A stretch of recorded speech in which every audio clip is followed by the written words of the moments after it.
Now, today is International Missing Children's Day. Celebrities backing a campaign called The Big Tweet for Missing Children on social media to help end some of the families' pain.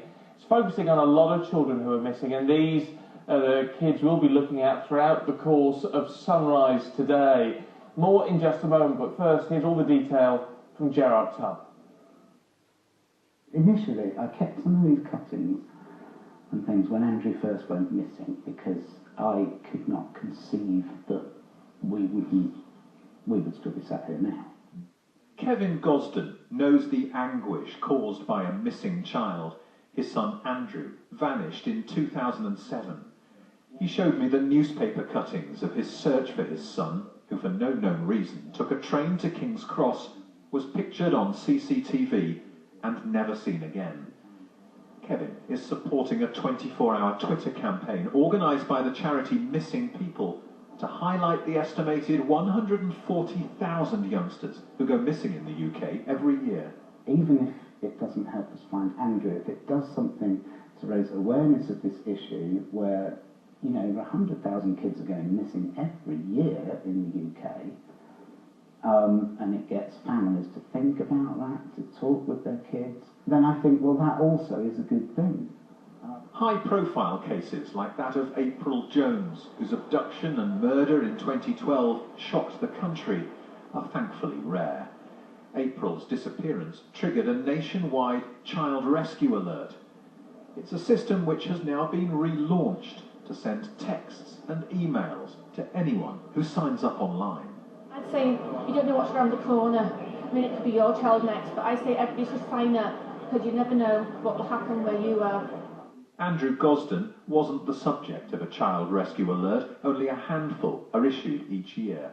But on International Missing Children's Day, campaigners say too many youngsters like him go missing and are never found. Gerard Tubb, Sky News, Doncaster. Well, former Detective Jackie Hames is here. Morning, Jackie. Who are we focusing on this hour? Well, in this hour, we particularly want to find Mark Garvey. Look at that face. He disappeared back in 1987 in Liverpool. He'd had a row with his girlfriend, so often they're a trigger. You know, a young man in puberty has a row with his girlfriend and just wants to get away. That bit of tension can spark it up. Yeah, he was last seen just going off to the bus stop and never seen again. And although it's many years down the line now and he'll be in his 30s, his mother, who's in her 60s now, is still desperate to find out what happened to him. And if he's watching, you know, get in touch with the Missing People charity and just have that connection so that they know what happened and that he's okay. What about Paige Chivers here? Paige, well, it would appear from the police investigation they're convinced that she was actually murdered.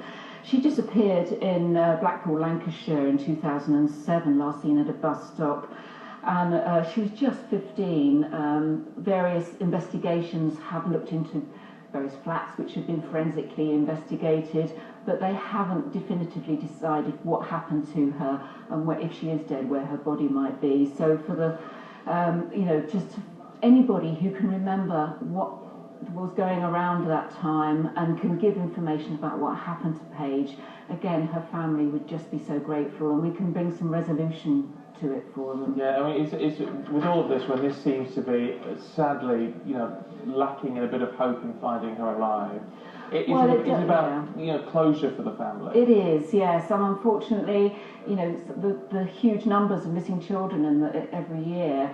Some of them may well be concealed murder statistics, and unfortunately it does appear that Paige is one of them. But any information anybody has about what happened to Paige will give some element of closure for the family, if nothing else. And what about young David at the end there? David is quite a recent disappearance. He was just 13 when he went missing from Egbert Road in Westgate-on-Sea in February this year. He has links to the North London area, so if anybody's seen him wandering around there, he's a very vulnerable young man who could be manipulated by any adult, and it's just the imagination takes you to places where you don't want to go, with a 13-year-old boy wandering around on his own. Let's try and find him this morning. With all of these, when there are, and I know some of them are historic cases which are slightly different, but when we've got these young children around, there's always a concern, isn't there, that they don't want to get back in touch because they just think, I'm going to be in so much trouble. Yeah, exactly. And when you're just 13 years old, you know, the world is a very different place. It's new and exciting in some respects, and you want to get out there and get your independence. But suddenly when you get there, it's terrifying, and you are open to the manipulation of adults and find yourself in a world that you can't get out of. But there is a way out. If they call the Missing People charity, they will help them get back in touch. And most of the family, all the families, just want to know that they're okay, and they will be assisted and helped to get back home to their families. Well, there's no anger there, is there? It's just wanting that contact. As we saw from the package there from Andrew's father, they just want to know where their children are and to have some, reassurance that they're okay. Well, if you've got any details on any of those people, then just get in touch. As Jackie said, all the details on Twitter, or you can obviously have a look on the internet for the Missing Persons charity. And we'll have more Jackie in an hour. But let's get a check.